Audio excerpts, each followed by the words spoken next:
Hi students, so CBT 2 part 2 strategy చేసే ముందు చాలా మంది నన్ను CBT 1 strategy అడిగారు. Of course అది నా సబ్జెక్ట్ అయితే కాదు కానీ బట్ చాలా రిక్వెస్ట్లు CBT 1 మీద రావడం జరిగింది. బికాజ్ CBT 1 ఇంపార్టెన్స్ కూడా చాలా మందికి తెలిసింది కాబట్టి బహుశా అడుగుతుండొచ్చు. బట్ నా వరకు నేను ఏదైతే చెప్పగలనో అది చెప్పే ప్రయత్నం చేస్తాను. ఇంకో ముఖ్యమైన విషయం, లాస్ట్ వీడియోలో నాకు కట్ ఆఫ్ కొంచెం ఎక్కువ చెప్పినట్టు అనిపించింది. ఎందుకంటే ఎస్ఎస్సితో కంపేర్ చేసినప్పుడు అది 200 మార్క్స్కి, ఇది 150 మార్క్స్ కదా. సో ఆ కంపారిజన్లో అది 200 అవుట్ ఆఫ్ 126 కాబట్టి నేను కొంచెం టార్గెట్ ఎక్కువ పెట్టాను అనిపించింది మళ్ళీ నాకు వీడియో చూసినప్పుడు. సో ఎందుకంటే నేను అక్కడ 150 అవుట్ ఆఫ్ 126 అన్నట్టు వేసే, చాలా పెద్ద నెంబర్ వేసే అక్కడ. సో ఇప్పుడు నేను అంటే కట్ ఆఫ్ మార్క్లో ఏం తేడా లేదు కానీ నాకేమనిపించిందంటే 105 out of 150 should be sufficient for all departments. ఏదైతే నేను లాస్ట్ టైము 85 to 90 అంటే 2019లో మనకు డ్రాయింగ్ కట్ ఆఫ్ ఏదైతే ఉందో సో దానికి ఒక 20 మార్క్స్ పెట్టుకుంటే ఆల్ డిపార్ట్మెంట్ కట్ ఆఫ్కి సరిపోతుంది అని అనిపించింది నాకైతే. ఓకే, ఒకటి ఇక్కడ ఉన్న నెంబర్ ఆఫ్ పోస్టులు ఎక్కువ కానీ సికింద్రాబాద్లో నెంబర్ ఆఫ్ పోస్టులు తగ్గలేదు, రిలేటివ్లీ కొద్దిగా ఇంకా ఎక్కువే ఉన్నాయి. బట్ కాంపిటీషన్ రిలేటివ్లీ పెరుగుతుంది, మోర్ పోస్టులు అనేది పెద్ద ఇంపార్టెంట్ పాయింట్ అయితే కాదు కాబట్టి సికింద్రాబాద్లో. సో కేవలం competition, awareness, availability of material వీటన్నిటిని కన్సిడర్ చేసుకున్నా కూడా నెగిటివ్ మార్కింగ్ ఉంది కాబట్టి 70% ఈజ్ ఎ డీసెంట్ స్కోర్ అనిపిస్తుంది నాకు. సో 105 అనేది మన ఆల్ డిపార్ట్మెంట్ పెట్టుకుంటే మన మార్క్ టెస్ట్లో 110 out of 150. So cut off ఇదే పెట్టుకోండి. బట్ నాకు తెలిసి 110 అంటే మోస్ట్లీ అంటే ఒక మీడియం రేంజ్ పేపర్కి 110 వస్తే నాకు తెలిసినంతవరకు దాదాపు ఏ డిపార్ట్మెంట్ అయినా మీకు కావాల్సింది రావాలి లాజికల్లీ. ఓకే, జస్ట్ మీకు ఒక టార్గెట్ ఇవ్వడానికే చెప్తున్నాను. పేపర్ మరీ ఈజీగా వచ్చింది అంటే 120 కూడా పోవచ్చు. Okay, right. So next CBT 1 విషయానికి వస్తే సో CBT 1లో ఉన్న సబ్జెక్ట్స్ మీకు తెలుసు. జనరల్ అవేర్నెస్, సో ఇది 15 మార్కులకి, సైన్స్ 30, మ్యాథ్స్ 30, ఈ రీజనింగ్ ఎంత 25. ఓకే, సో ఇందులో జనరల్ స్టడీస్ చాలా తక్కువ ఉంది, 15 మార్క్స్ వెయిటేజ్ ఉంది. దీన్ని వదిలేయమంటారా అంటే నన్ను అడిగితే ఒకటి ఎక్కడ డామినెన్స్ కనిపించడం లేదు, కంప్లీట్ డిస్ట్రిబ్యూషన్ కనిపిస్తుంది. కాబట్టి మనకి ఇందులో ఏది చిన్న సబ్జెక్టో, ఎందులో నుంచి స్టాండర్డ్ క్వశ్చన్స్ వస్తాయో నాకైతే ఐడియా లేదు. So my suggestion is standard questions ఎందులో వస్తాయి, ఏది చిన్న సబ్జెక్టు, ఈ 2 ఫ్యాక్టర్లు గమనించుకుని సెలెక్టివ్గా ప్రిపేర్ అవ్వడం మంచిది. ఇప్పుడు కరెంట్ అఫైర్స్ ఇది డైనమిక్. సో డైనమిక్ వాటికి మీరు అంత టైం స్పెండ్ చేసినా 4-5 మార్క్సే ఉన్నాయి కాబట్టి అంత వర్ది కాకపోవచ్చు. స్పోర్ట్స్ ఏదైనా ఇంపార్టెంట్ ఉన్నాయనుకో, స్పోర్ట్స్ అనేది చిన్న టాపికే కదా, ప్రిపేర్ కావచ్చు. సైన్స్ అండ్ టెక్నాలజీ చిన్నదా పెద్దదే ఇక మీకే తెలియాలండి. జనరల్ సైన్స్లోనే సుమారు కవర్ అయిపోతుంది అనుకుంటున్నాను నేనైతే science and technology. Arts and culture ఇది కూడా చిన్న టాపికే, ట్రై చేయొచ్చు. హిస్టరీ మేబీ పెద్దది అనుకుంటా, మెడివల్, ఏన్షియంట్ ఇవన్నీ వస్తాయి. జాగ్రఫీ పెద్దదే. పాలిటీలో ఓన్లీ స్టాండర్డ్ క్వశ్చన్స్ చదువుకోవచ్చుగా, ఇంపార్టెంట్ ఆర్టికల్స్ ఏవోటి అందరు ఈజీగా చేసేటటువంటి.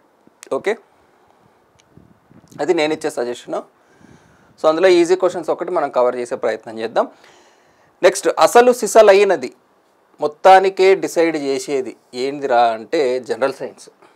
ఎందుకంటే చాలామందికి మ్యాథ్స్ స్కిల్ ఉంటుంది, అసలు ప్రాక్టీసే లేకుండా కూడా మ్యాథ్స్, యాప్టిట్యూడ్ ఇవన్నీ చాలా బాగా చేసేవాళ్ళు చాలామంది ఉంటారు. మన ఎస్ఎస్సి బ్యాక్గ్రౌండ్ ఉన్న వాళ్ళు అయితే ఇంకా చాలా స్ట్రాంగ్ ఉంటారు మ్యాథ్స్లో. సో వాళ్ళు ఎక్కడ మిస్టేక్ చేయొచ్చు అంటే జనరల్ సైన్స్లోనే మిస్టేక్ చేయడానికి ఎక్కువ అవకాశం ఉంది. సో ఇది డెఫినెట్లీ 30 మార్క్స్ కాబట్టి చాలా deciding factor. This is where you have to work out. Okay, so ఇది బాగా ఎఫిషియంట్ అంటే ఒక 80% అన్న 24 మార్కులు వేసేయాలి మనం ఇక్కడ. ఓకే, ఇంకొన్ని నెగిటివ్ అటు ఇటు పోయినా 22, 21 అన్న మిగులుతాయి మనకి. ఓకే, సరే. So physics, chemistry, biology. So ఈ జనరల్ సైన్స్కి మీరు సోర్స్ ఎక్కడి నుంచి చదువుతారు ఏందనేది నాకు తెలియదు. నాకు కూడా బుక్స్ మార్కెట్లో ఏమున్నాయని వెతికినా కూడా ఎగ్జాక్ట్గా అంటే ఓవరాల్ CBT 1కి ఒక బుక్ కొన్నా అది అంత ఎఫెక్టివ్గా ఉండదు అనిపించింది నాకు. ఓన్లీ సైన్స్కి ఏదైనా రైల్వే రిలేటెడ్ సైన్స్ చూసినా, ఇక ఫిజిక్స్ వాళ్ళ ఇట్లా రకరకాల బుక్కులు చూసినా కానీ అన్ని రివ్యూస్ బాగాలేవు, అంత వాళ్ళు ఫోకస్ చేసి రాసినట్టు అనిపించలేదు నాకు ఆ బుక్. సో ఏదైనా మంచి ఎక్కువ నెంబర్ ఆఫ్ ప్రీవియస్ క్వశ్చన్లు NTPC కవర్ అయిన సైన్స్ బుక్ ఏదైనా ఉందా అని చూసాను. నాకు బుక్ దొరికింది, అది ఎట్లుందో నాకైతే సంబంధం లేదు, నేను వెతికి చెప్తున్నాను. ఇది బాగాలేకపోతే నాకు ఎటువంటి సంబంధం లేదు, ముందే చెప్తున్నాను.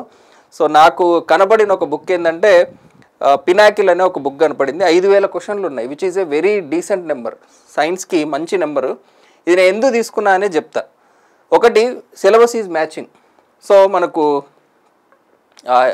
ఫిజిక్స్ ఉంది, కెమిస్ట్రీ ఉంది, బయాలజీ ఉంది, నెక్స్ట్ CBT 2కి కావాల్సిన ఎన్విరాన్మెంట్ ఉంది, సైన్స్ అండ్ టెక్నాలజీ ఉంది, కంప్యూటర్ కూడా ఉంది. సో ఒక్క బుక్లో మీకు ఇన్ని రకాలు కవర్ అవుతున్నాయి. ఎందుకంటే ఇది ఎక్స్క్లూజివ్ RRB CBTది కాదు, NTPCది కాబట్టి వీడు computer, science and technology, environment కూడా వేసిండు. బట్ మనకి ఇది యాక్చువల్గా CBT 2లో యూజ్ అవుతుంది.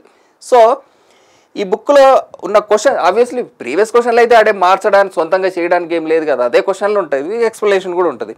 సో ఫిజిక్స్ కానీ చూసినా మన కంటెంట్ వాళ్ళు ఇచ్చిన ఫ్రీ కంటెంట్. నేనైతే ఈ బుక్ ఏం ఆర్డర్ చేయలేదండి, జస్ట్ ఈ వీడియో చేయడానికి 15 నిమిషాల ముందు బుక్స్ వెతికి నాకు ఏదైతే కంటెంట్ రిలేటెడ్గా కొంచెం మీకు సజెస్ట్ చేయొచ్చు అనిపించిందో ఆ బుక్ చెప్తున్నాను అంతే. ఓకే, ఇది బాగాలేకపోతే నాకు ఎటువంటి సంబంధం లేదు, ముందే చెప్తున్నాను. ఓకే, సో ఫిజిక్స్ ఇవి వాళ్ళు ఇచ్చినటువంటి, సో ఎక్స్ప్లెనేషన్ కూడా ఉంది క్వశ్చన్స్కి. ఓకే, ఇది నా సజెషన్, ఇది వర్కౌట్ అవ్వచ్చు అవ్వకపోవచ్చు, నాకు సంబంధం లేదు, ముందే చెప్తున్నా. Okay right. సో ఇది జనరల్ సైన్స్ అయిపోయింది కదా. సో 5000 క్వశ్చన్లు ఏవైతే ఉన్నాయో వాటి చుట్టూ తిప్పేస్తే అయిపోతుందండి ఆ సబ్జెక్ట్, నాకు తెలిసినంత వరకు. బట్ అది వర్ది అనిపించింది నాకు, ఎందుకంటే ఈ మ్యాథ్స్ ఇవి చాలామంది చేసేస్తారు, సైన్స్ చాలామంది నెగ్లెక్ట్ చేస్తారు. అంటే చాలామంది చదువుంటారు కానీ ఆ ఎఫిషియన్సీలో అంత మారిపోతుంది మనకు. సో ఆ ఎఫిషియన్సీ దగ్గర కొంచెం టైం స్పెండ్ చేసి వర్కౌట్ చేస్తే యూజ్ అవుతుంది అనిపించింది. ఆ బుక్లో ఏంటంటే మనకు CBT 2 కూడా కలిసి వస్తుంది అనిపించింది నాకు చూస్తే. సో ఈవెన్ AP వాళ్ళకైతే ఎన్విరాన్మెంటల్ ఇంజనీరింగ్ కూడా ఎన్విరాన్మెంట్ రిలేటెడ్ ఉంది కాబట్టి అక్కడ కూడా మీకు కొన్ని బిట్స్ కలిసినా ఎంతో కొంత కలిసి వస్తుంది కాబట్టి అలా కూడా యూజ్ అవ్వచ్చు కామన్గా ప్రిపేర్ అయ్యేటటువంటి వాళ్ళకి. ఓకేనా, నెక్స్ట్ మ్యాథ్స్. సో మ్యాథ్స్లో కూడా ఎక్కడ డామినెన్స్ అనేది కనిపించడం లేదు. బట్ వెయిటేజ్ పరంగా చూస్తే మనకు 30 మార్కులు కాబట్టి అన్నీ ఇంపార్టెంటే, ఏది వదిలిపెట్టడానికి లేదు. సో ఇంపార్టెంట్ టాపిక్స్ మీరు ఏం చదువుకోవాలనేది ఆల్రెడీ ఉంది. అండ్ CBT 1 వర్క్ బుక్ కూడా మీ దగ్గర ఉంటుంది. సో దానికి తగ్గట్టుగా ఏ స్టాండర్డ్లో ప్రిపేర్ అవ్వాలనేది చూసుకోండి. ఇది నేను టెలిగ్రామ్లో పెట్టేస్తాను, ఇది వెయిటేజ్. ఆల్రెడీ CBT 2 కూడా నేను టెలిగ్రామ్లో పెట్టేసాను weightage distribution. Next reasoning. So aptitude related ఏం లేదు మనకు, అంత రీజనింగే ఉంది వెయిటేజ్ అంతా. జనరల్ ఇంటెలిజెన్స్ జస్ట్ లైక్ మనకు SSC JEE లాగానే coding, decoding, series, blood relation, analogy, seating arrangement, clock, calendar, decision making, similarities and different direction sense, non verbal reasoning. Okay, so ఇందులో మీ target ఏంటి? రీజనింగ్ మ్యాక్సిమం 1 minute, ఇంకొక ఏదైనా ఫాస్ట్గా చేసి time మిగిలించుకున్న ఒక క్వశ్చన్కి 1.5 minute కంటే ఎక్కువ స్పెండ్ చేసే టైప్ ఆఫ్ క్వశ్చన్లు మీకు అవసరం లేదు. అలాంటి ఏదైనా ట్రిక్ ద్వారా మీరు సాల్వ్ చేయగలిగిన ఓకే. సో ఏ ట్రిక్ యూజ్ చేసినా దీనికి 1.5 minute కంటే ఎక్కువ పడుతుంది క్వశ్చన్ చదివి చేయడానికి అనుకుంటే ఆ టాపిక్ డైరెక్ట్ తీసిబాడదొబ్బండి దాన్ని. దాంట్లో 4 మార్కులు రాని, 5 మార్కులు రాని, ఏమన్నా రాని తీసేసేయండి, అది మనకు అవసరం లేదు. ఓకే, బ్లడ్ రిలేషన్ ఏమని కాదు, ఎగ్జాంపుల్ లాగా చెప్పాను నేను దాన్ని. బ్లడ్ రిలేషన్ ఈజీనే కానీ. సో అట్లా ఒకసారి చూడండి. అంటే ఎగ్జాంపుల్ ఈవెన్ మీరు ఎగ్జామ్ రాసేటప్పుడు కూడా డైరెక్ట్ ఆ మోడల్ వస్తే తీసేయచ్చు, ఎలాగో టైం కన్జ్యూమ్ కదా మనకున్నటువంటి టైంలో మ్యాక్సిమం. సో మన టార్గెట్ ఏంటి? 70%. సో 70 మార్క్స్, దీంట్లో 100 మార్క్స్ కదా. సో CBT 1 70 ప్లస్ 70లో మన లాస్ట్ కట్ ఆఫ్స్ కూడా మనం గమనిస్తే నాకు తెలిసి బిలో 70నే ఉన్నట్టున్నాయి కదా చాలా వరకు కూడా. సో 70+ అయితే రావాలి. ఇంకో ముఖ్యమైన విషయం నాకు అనిపించేది ఏంటంటే CBT 2 కట్ ఆఫ్లో ఉన్నంత మార్పు CBT 1లో ఉండదు అని నా అభిప్రాయం. ఎందుకో కూడా చెప్తాను. CBT 1 రిసోర్స్ అనేది ఈ రోజు కాదు, ఎప్పటి నుంచో అవైలబుల్గా ఉన్న resource, very easily available resource.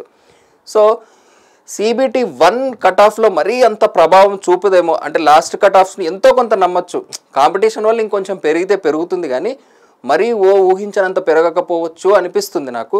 But CBT 2లో సిగ్నిఫికెంట్ డిఫరెన్స్ ఉంటుంది, ఎందుకంటే అప్పట్లో రిసోర్స్ అవైలబిలిటీ అనేది లేదు CBT 2కి ప్రాపర్గా. సో అది చాలామందికి కలిసి వచ్చింది. ఈసారి అది కలిసి రాకపోవచ్చు కాబట్టి ఒక 20 మార్కులు ఈజీగా పెంచేయచ్చు దాని cut off. Okay, so CBT 1 cut off మనం గమనిస్తే 70 ఈజ్ ఏ డీసెంట్ స్కోర్ అని నా అభిప్రాయం. నెగిటివ్ మార్కింగ్ కూడా మనకుంది కాబట్టి. సో మన టార్గెట్ వచ్చేసి CBT 1కి 70, CBT 2కి 105. సో దట్ మీకు మార్క్ టెస్ట్లో మినిమం దీంట్లో ఒక 75, దీంట్లో ఒక, ఎందుకంటే ఎగ్జామ్ ఎన్విరాన్మెంట్లో మీకు తెలియకుండా తప్పులు చేస్తారు.